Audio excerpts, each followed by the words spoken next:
Hospitality Meets is brought to you by RotaCloud, the simple workforce management software for hospitality teams. RotaCloud lets you create and share rotas, record attendance, and manage your team's annual leave, all in less time than it takes to make a brew.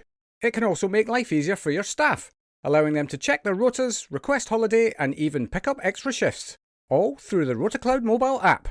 Start your 30-day free trial today by visiting rotacloud.com/Phil and find out how much easier managing your team can be.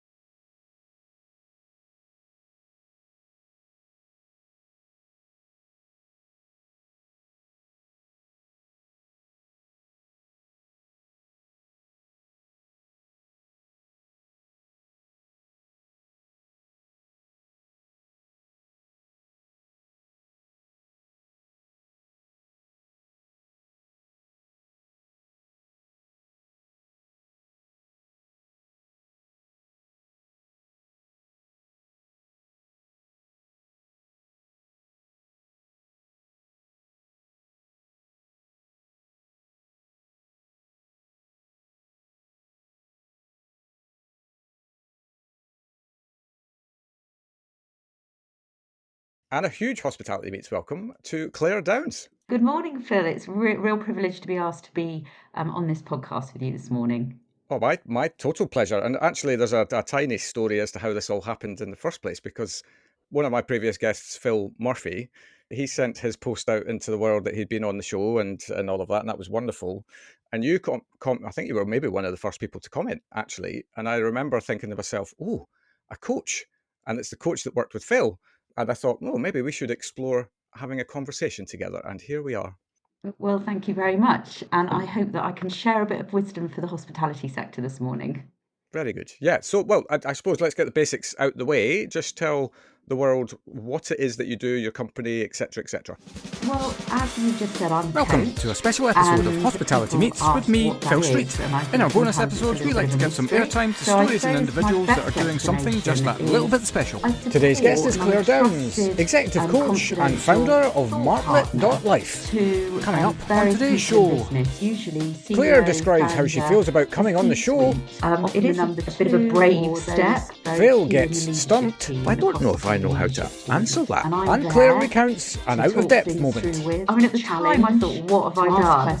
All that and so much more as Clare chats us through her brilliant journey into executive coaching. It was truly great to get some time with Clare, and there's golden nuggets of takeaways all the way through our chat as we cover what true coaching is, the types of coaching available, and even some things to think about if you're stepping up into leadership. So please don't forget to subscribe and give us a like and a share across your favourite platforms.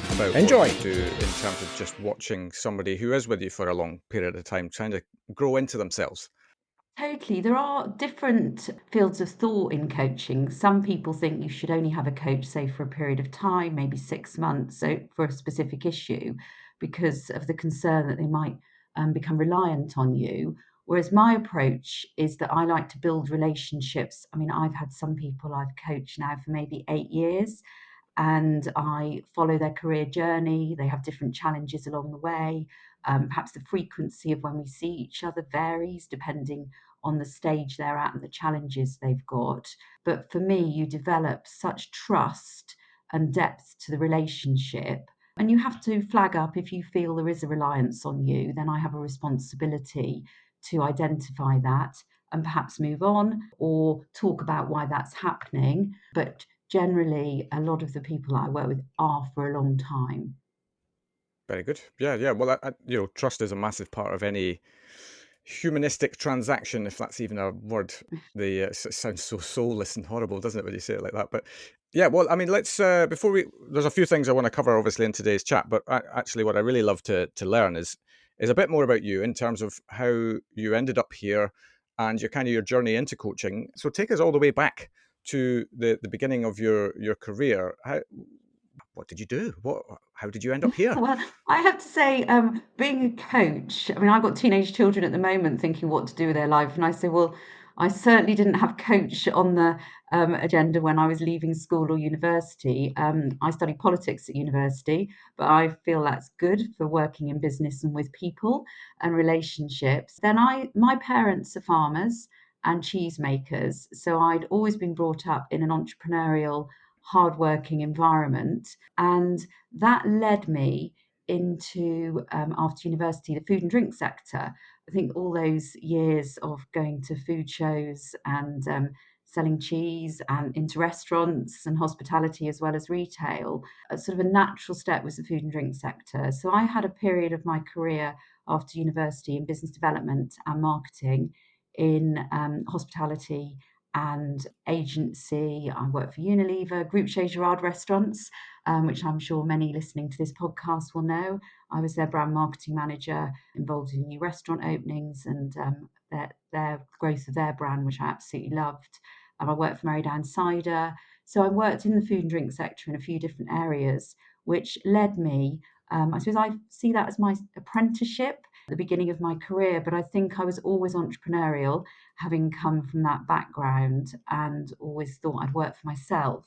So I came back from my stint in London to Shropshire, where I am now, and I set up my own marketing communications agency. And over time, that developed to very much focus on food, drink, and hospitality, working with a lot of specialist producers, putting their product out to market, judging at things like Great Taste Awards, the World Cheese Awards. So very immersed in the food and drink sector. I married a farmer, so we're tenant farmers, and on our farm we also have a conference centre that we developed. So we have lots of things going on, definitely entrepreneurial. And I'm now based in Shropshire, but spend 3 days a week in London and have some clients abroad as well, and then some obviously over Zoom. And how I got to coaching was having built my marketing communications agency up over about 18 years. I then felt the next step. And coaching happened because my number two, who was a fabulous team member for a number of years, said to me, Claire, clients are paying for the PR and communications and they're getting you for free. And I'll never forget that because it really made me think, what does she mean? Yeah. And I think what she meant was they're talking other things through with me, way beyond marketing. And I found I was sort of naturally slipping into what I didn't really realize then was coaching and developing really strong relationships, trusted relationships, which you mentioned, trust is really important. So it made me reflect on how I could take that somewhere else. And without giving you my whole life story, I heard someone speak who I thought was phenomenal. And she kindly gave me some of her time after I got in touch. And we talked about coaching. And I said, well, I've had a really entrepreneurial background and I haven't had a corporate background apart from a stint at Unilever. But she said she felt my background would be really interesting from a coaching perspective. And so from there, she recommended who to train with, which was Mailer Campbell. I went through a year's training in executive business coaching back in 2016, while still running my communications agency. And cutting a very long story short, I did a number of other training over the next few years in psychometrics, in positive psychology, in counselling, and then merged my PR agency with an agency in London in 2018 and went full-time coaching. So a bit of a long story, but it shows you how I got to where I got to. I think really my fascination is with people, business, what makes people do what they do or not do, um, Yeah. and how, you know, AI, tech, everything we've got at the moment, still people are fundamental to performance. And for me, coaching gave me the ability to have a career and a job and a role that was all about people. And it was definitely the right decision for me. And I absolutely love what I do. So I hope that gives you a summary and answer Totally. of why I'm where I am. Yeah, absolutely. There are a couple of things in there that I just picked up on, and one of them being, and I don't know if this is just a trait that comes with being an entrepreneur or whatever, but your willingness to, go and ask somebody if they'll give you your time, give you their time, sorry, in order for you to kind of, I suppose, either one, get the cue that you might be onto something and this is a direction for you to pursue, or the opposite, like, you qualify yourself in or out into that based around perhaps people's perception of what you can do. But that all comes from somebody, one sentence that says, they're getting you for free, basically. And is that the thing that really then sowed the seed as to think, oh, Had you thought about it before then, or was that just one of those moments where you thought, "Hmm, she might be onto something here"? No, I hadn't really thought about it. I'll be honest. I'd like to think lots of people listening know what coaching is, but I didn't really know what coaching was in the sense that it was there, but it was very corporate. I didn't think it was in my world of entrepreneurial scaling businesses. And I maybe it is my background. I'm very curious. I will always ask questions. I don't think you can learn without asking questions. And what I do when I coach is ask a lot of tough questions all the time, which is what my clients say to me. And I think sometimes people don't ask questions and they don't reach out for help. And just asking one good question or thinking about the answer to one good question, which is what I push clients to do, can open doors and opportunities. And too many people can be their own barrier to stepping into something new. I think I was fortunate growing up in an entrepreneurial background where there was a lot of bravery. Farming is a tough occupation and you have to be brave and you have to back yourself. And probably without realizing, that's definitely become part of who I am, which is probably a natural step into being a coach, and confidence in who I am. And I think a lot often of what I work with is lack of confidence or questioning confidence and helping people build that self belief to be curious and make the best of their lives. So I Yeah. hope that answers the question, Phil. Absolutely, absolutely. You mentioned tough questions. You very kindly shared a document with me before, in advance of this, for me to kind of get my head around a little bit the differences between coaching, therapy, and all of that, because there are subtle differences. But maybe you Yeah. could kind of just outline for us the differences, and where coaching has its place, as it were, versus the other things that people might have heard of. Absolutely, and I think that's often a question I clarify at the beginning of working with somebody, even if they think they know what coaching is, because every coach is different. We all have a different style, and you have to be very honest as a coach as to whether you're right or not for a client. A good coach always should be honest. So, I suppose very simply put, I'm really clear when I sit with a client and say, I'm not a therapist, because that can step you into dangerous territory. But I did do, as I mentioned earlier, a level 2 counselling qualification, but level 4 is a full blown counsellor. I took that qualification, so I'm equipped when I'm sat with a client to think maybe you need some specialist help, beyond what I do, and I've signpost them if required. And I say at the beginning of a coaching relationship, do you mind sharing, do you also work with a therapist? Or if you do start working with a therapist, let me know so that we can make sure there might be some overlap, but make sure there's an understanding if they're comfortable. So we have a different role because a therapist is very specialist in different areas, whether it's severe anxiety, whether it's depression, sadly if someone's suicidal, all sorts of different things, that are you've got to be specialist trained, and I'm very clear about that. Then the other end, I suppose, is a mentor. And I would describe a mentor as somebody who is very skilled. So in hospitality, somebody who's done that job, they are guiding you how to do that job, with those skills. And I would say coaching sits in the middle, in that you're there to listen, challenge, question. Often, as I'm sure we'll come to, Phil, as we touch areas that I work on, stepping up to leadership, dealing with people, relationships, boards, different things that you come across within business. So you sort of sit between the two. And I sometimes, especially if I perhaps do some work with more junior people, which I may be asked to sort of fast track junior people, you do step slightly into the mentoring area because you're bringing your experience. But I very clearly sort of say, I'm now going to, are you comfortable if I share some experience so that there's not a confusion? I never tell anyone what to do, and a mentor will guide more directively, but I will bring my experience to how I ask my questions to guide people, if that makes sense. Yeah, And I also think within coaching, there's directive and non directive, and some coaches are very non directive. So they do really leave the coachee, to do the work, and they probably don't intervene a lot. Some are very directive, which is almost touching mentoring. And I would say I sit again in the middle of that, but flex either way depending on what a coachee needs in the moment. I hope that's clear. Yeah, I think so, and I think also with that, and I say this as somebody who has been through some coaching himself, in the sense that there has to be a level of, I don't chemistry is maybe not the right word, but there has to be, you've got to feel a connection with the person that you're speaking to, especially because, as you say, you sit in a coaching session as a coachee, you are going to be challenged in the right way. I'm not talking, you shouldn't walk out of that feeling like you've, stepped backwards or anything like that. But, and so that has to play a massive part in it. I would have thought, but you can correct me if I'm wrong. You can't just go into a room, I suppose, and coach anyone. There has to feel like there is something there between the two of you. Ever wondered who's behind your morning coffee?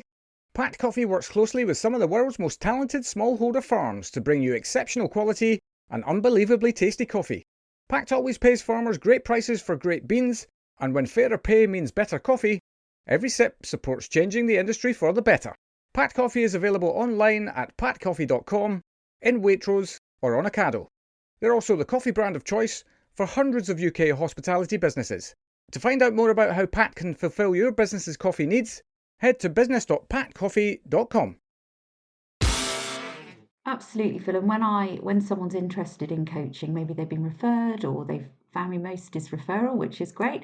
My first starting point is usually online to start with, although I try to do most of my coaching face to face. And we'd have about 45-minute conversation and feel, if, as you say, we feel there's some chemistry. And pretty much, if someone's referred you, you can guarantee that there usually is, because they've explained what you're like and they feel that there's a sense of connection. But as I alluded to earlier, a good coach should always be honest, because sometimes it might be that it's a man that would actually be better with another man. Sometimes a man might prefer a woman. Sometimes I meet someone and think, oh, I think I've got a male coach that would work better, or a slightly different female coach with a different angle, because we are all individuals and we all coach differently. And I always describe my style as I'm pretty tough, but with a smile.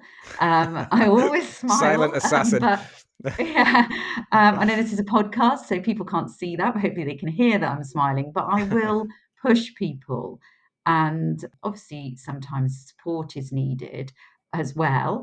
And as you said, not in a aggressive, combative kind of way, but people have come to step up. They've come to develop, and that does bring with it tough questions. So I think as a coach, you have to be really honest about what your style is.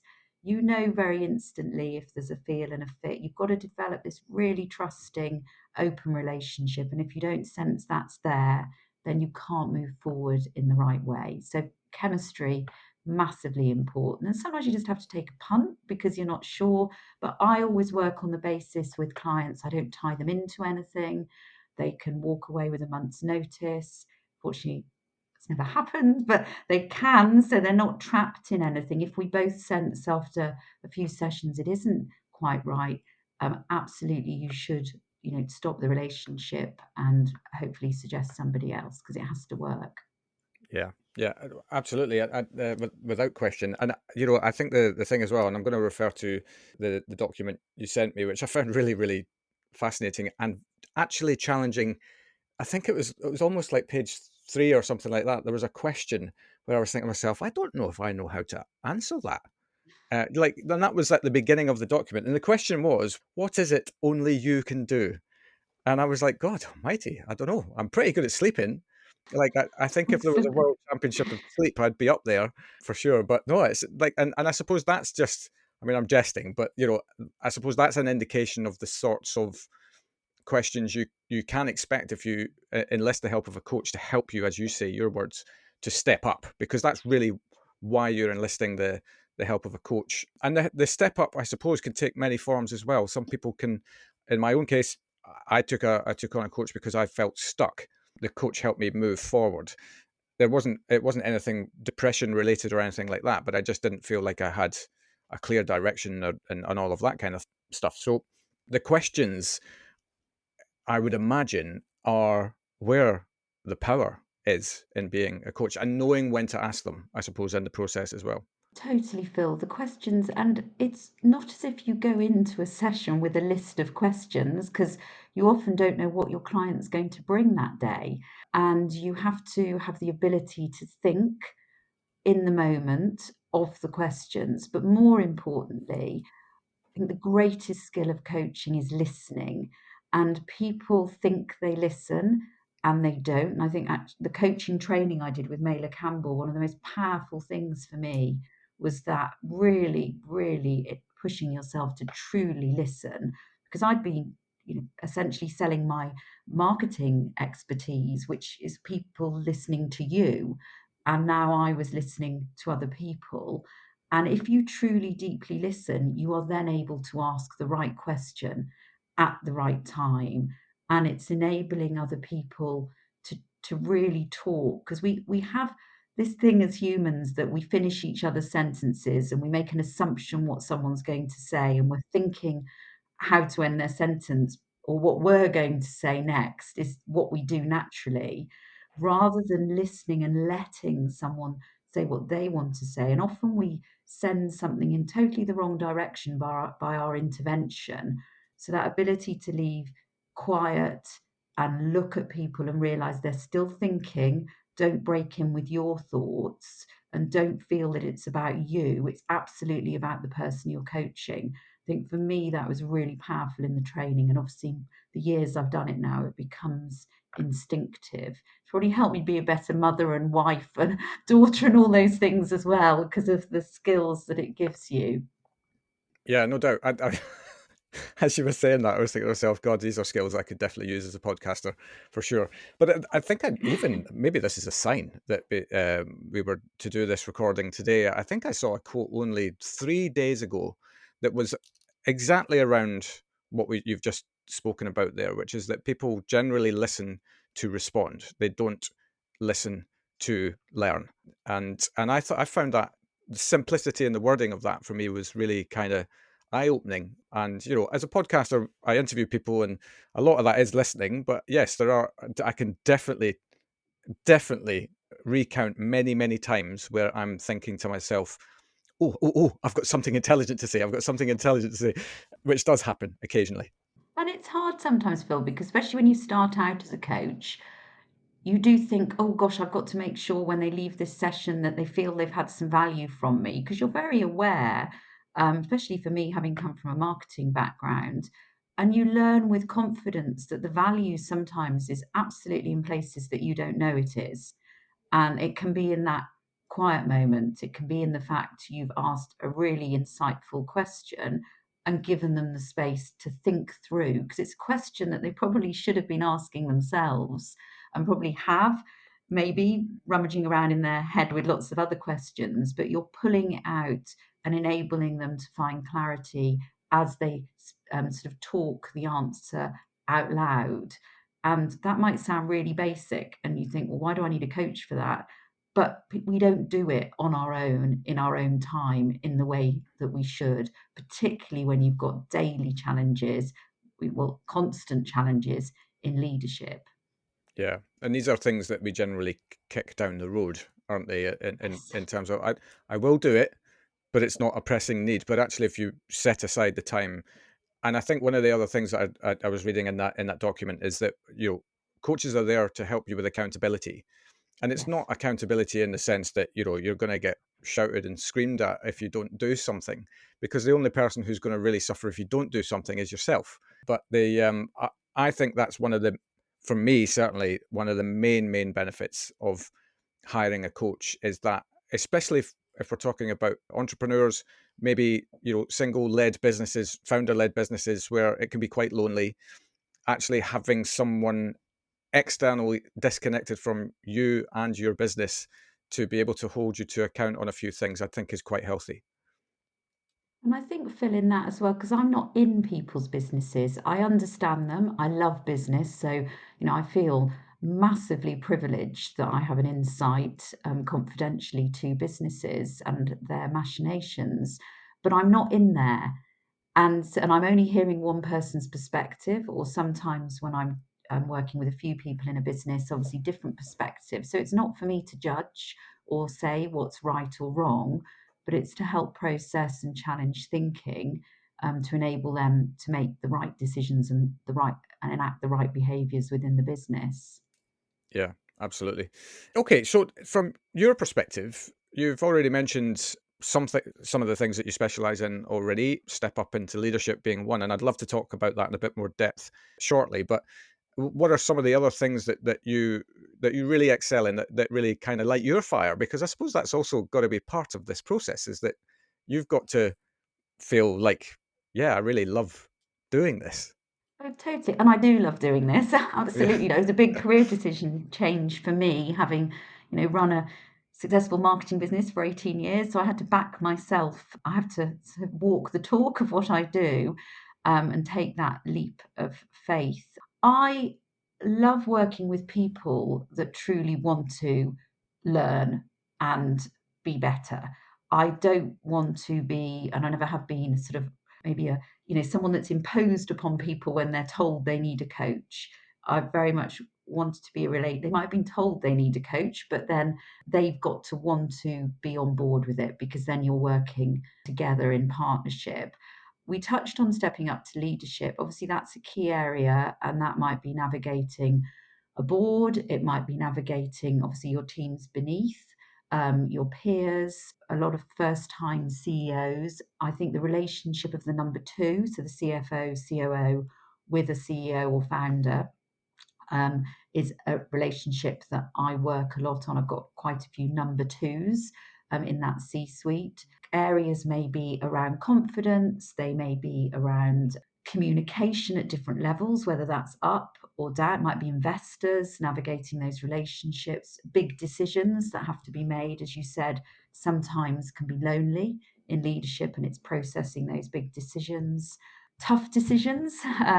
See, COVID was a challenging time to work closely with businesses. Sometimes people who are accelerating at pace, that have been identified, that might be young entering senior leadership teams, and they want to move them really quickly. So it's, how do I get them there? With a coach, you can move faster and move those challenges along at a greater pace and help them see more quickly what needs to be done. So those are a few things, but do fire some questions, and there's lots more, but whatever you wish to pick up on, Phil. Five-star hospitality means having the right people in the right place at the right time, and that's exactly where RotaCloud can help. RotaCloud is the online platform that makes planning rotas, recording attendance, and managing annual leave easy. Its simple, drag-and-drop interface lets you create and share rotas with your team in minutes, while our built-in budgeting tools mean you'll know exactly how much you're spending on staffing before sending the rota out. RotaCloud also makes life easier for your staff, allowing them to check their rotas, request time off, and pick up extra shifts, all through the RotaCloud mobile app. Start your 30-day free trial today by visiting rotacloud.com/Phil and find out how much easier managing your team can be. Let me tell you why I recommend Pact's coffee subscriptions. As someone who lives for great tasting coffee, but whose day-to-day schedule varies wildly, I just don't think you can top Pact. It's the most flexible subscription around. You can get unbelievably unique and great tasting coffee delivered directly to you at a frequency that fits around your life, whether that's every day, every other day, or even every other month. And it's fantastic value for money. And to cement that statement, Pact are offering Hospitality Meets listeners 25% off their first, third and fifth orders. All you have to do is sign up to a subscription at pactcoffee.com and enter the code HospitalityMeets at the checkout. And details of this will also be in the show notes and our newsletter, so be sure to sign up to that. But for now, let's get back to the conversation. Yeah, well, the thing that I really would love to delve into is the stepping up into leadership, because I think that's massively, it's important for a lot of reasons, but I think equally just from the perspective of this podcast, the amount of times that I've had conversations with people, and once again, I look introspectively in my own journey on this as well, is that there's so many people who have commented on them being promoted before they felt ready. And that can be at any level. That could be the first step up into a supervisory / management position. It can be a step up from management into directorship. whatever that looks like. And I think there's always, certainly my experience is there's only a handful of people that I've spoken to who've been very, very clear and yes, I'm ready for this. Yes, I'm going to do that. Yes, yes, yes. The vast majority of us, I think, have that wonderful little thing called imposter syndrome when it comes to that the stepping up. So I suppose for anybody who's listening out there who isn't one in that position at the moment, two thinking about that position is coming, how do you get started in kind of your approach to that? Because it's I suppose there's multiple things to consider as well. It is a new role in itself as opposed to the role Yeah. that you've just been doing. So yeah, where would somebody start? Well, first I'm going to pick up because you mentioned imposter syndrome, and I particularly don't like that phrase. I always think it sounds like you've got some disease or something. So Yeah, I did a course in sort of high performance mindset, both in athletes and business, because I do some work with aspiring young athletes too, and aside. And one of the phrases that the guy who did that course used was fear of other people's opinions, or FOPO. And I actually really like that rather than imposter syndrome. So, and that is a key area. It's a key limiter to people stepping forward, is worrying what other people think. So, and that is around self-belief and confidence. So yes, that can be really key when you're stepping up into leadership. I would say, Phil, that it's one of the greatest junctures or highest frequency junctures of when people come to coaching, when they're stepping up to their first senior leadership team role, or they're stepping up to C-suite, or actually a founder that's becoming a CEO, because that's very different, being a founder to actually being a CEO as the business is scaling. And I suppose in terms of how do you go about it? It's, for me, it's understanding the person in front of me, understanding where they see their challenges with leadership, for talking everything through. It might be they're going to a board meeting. How are they going to handle that? Where do they feel their challenges are? How do they come over? How did they handle the last one?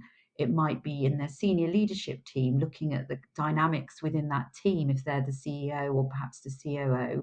If they're the number two, how are they sitting between the SLT and the CEO, and how are they navigating that? There's so many things, and it's about that honest conversation and us taking real case scenarios, working through, looking at how, okay, you handled it like that. What was the outcome? How could we have handled it differently? What might the outcome have been? And processing real instances to go then back into their business and try things out, and then come back and process. Did that work a bit better? Didn't it? And I think reflection is a massive part of when I coach anybody, is asking them to stop, think, reflect, whether it's daily, whether it's weekly, whether it's immediately afterwards. So they're putting more thought into their actions, and being more conscious and self-aware of their behaviours and their communication style, and that of those around them. So that's a bit of a top line. Does that start to answer the question, Phil? yeah, totally. And there's a lot to unpack as well because I think it could be overwhelming, I suppose, as well for somebody to have one. I've just stepped up into a new role that I'm unfamiliar with at this time, but I'm obviously dedicated to getting myself familiar with.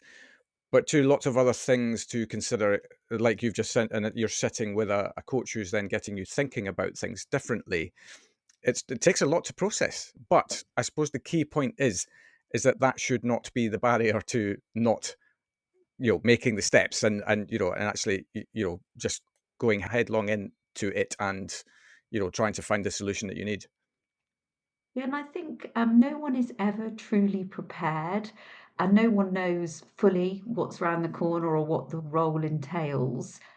It is a bit of a brave step, and it's being open-minded enough to recognize I might need some support on this step, and that's okay. And that will help me get there faster. It will help me have the confidence to walk into that boardroom or challenge that team member in a way to help them grow, because you've processed it with somebody else. That's why trust in your coach is absolutely crucial.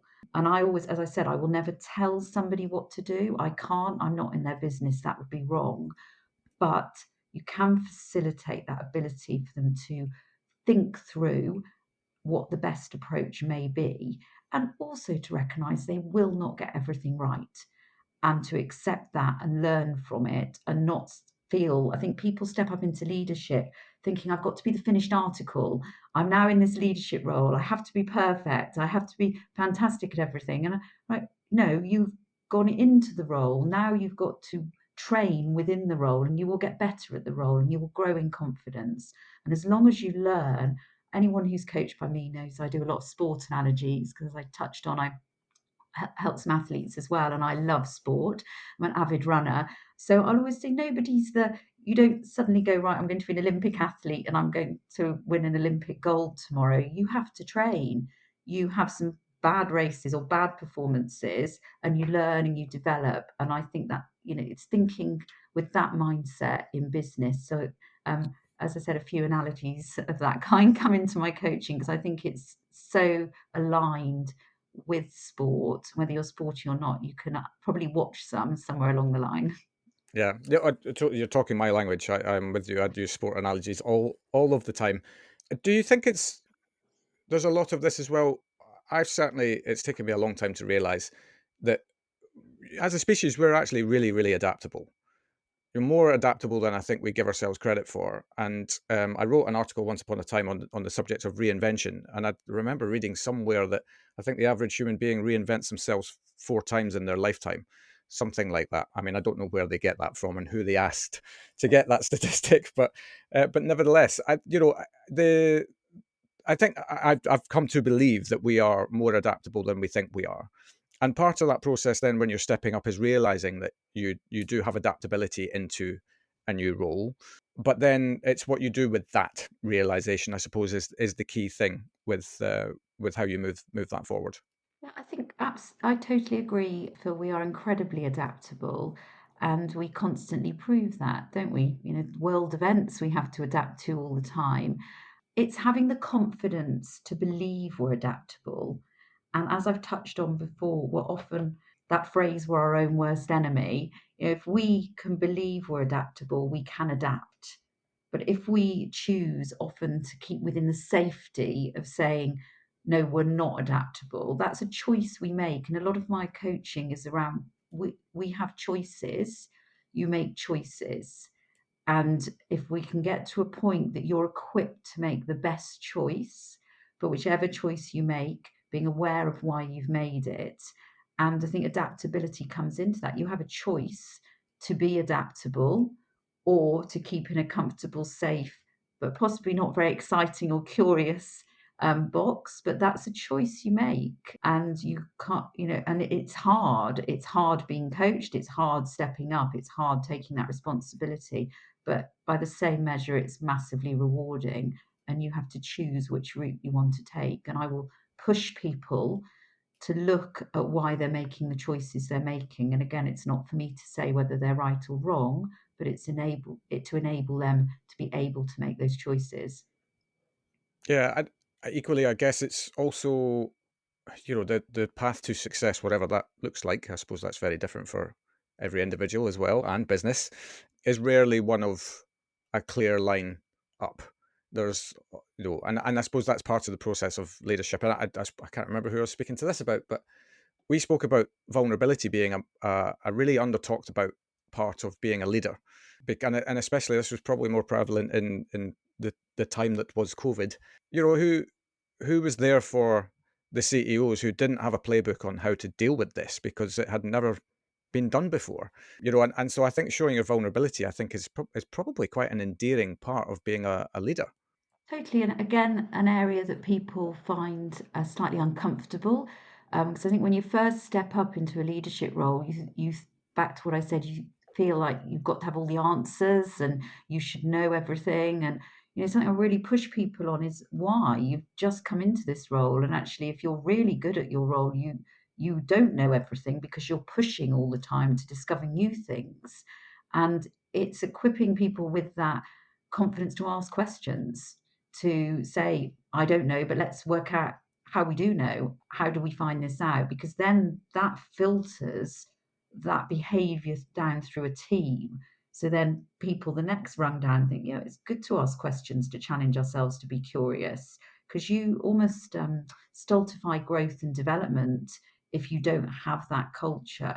So a lot of where, with my coaching is around culture, and the leaders are creating the culture by their role model and example. And they'll be saying to me, yeah, but of course I want whoever's working for me to ask me questions, and I don't expect them to know everything. And then I will get them to listen to that, play it back, and then yes, absolutely, I should be the same. So that's why it's so good to talk things through as well, because it just hearing simple things out loud can be massive sort of eureka moments of self-discovery, which is really exciting to be part of.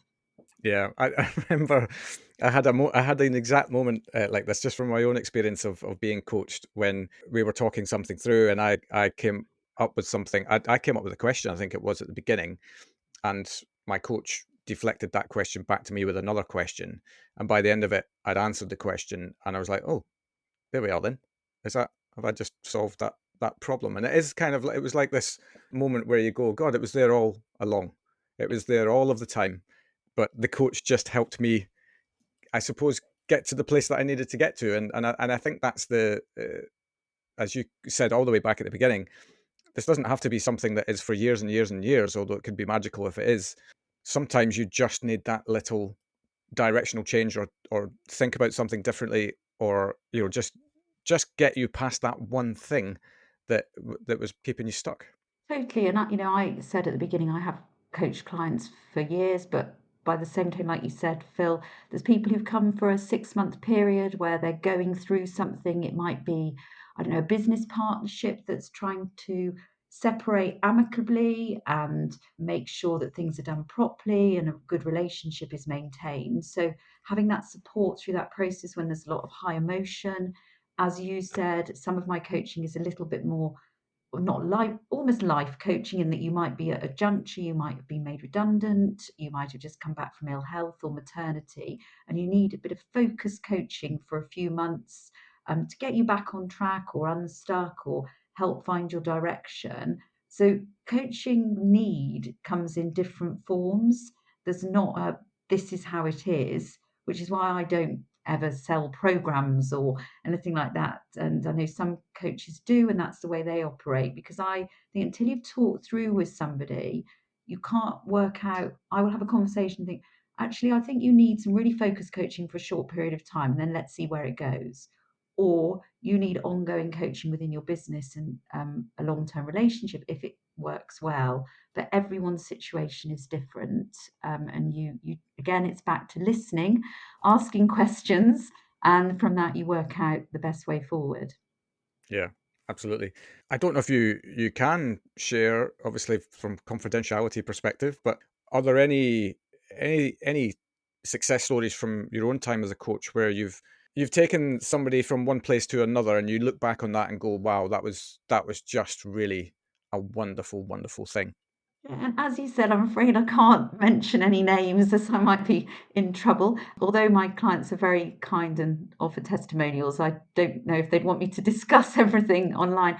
But Yep. yeah, the most rewarding thing for me is when you've taken someone who has just stepped up, perhaps to be CEO, first time, or they maybe been an MD and then stepping into CEO, and you've seen them grow and you've been part of that process, and you've seen the difficult times, the challenges, the almost walking away from it, the wondering whether you're ever going to get there, and sometimes the tears. We go through a lot together, and then to see them thriving and in their stride, in their flow, and being where they want to be. And I know what hard work has gone to get them to that point. So yes, without being specific, I've been on that journey, without sounding cliched, a number of times, and I I love. I mean, other things I suppose is when perhaps someone's sold a business, and that can be really challenging.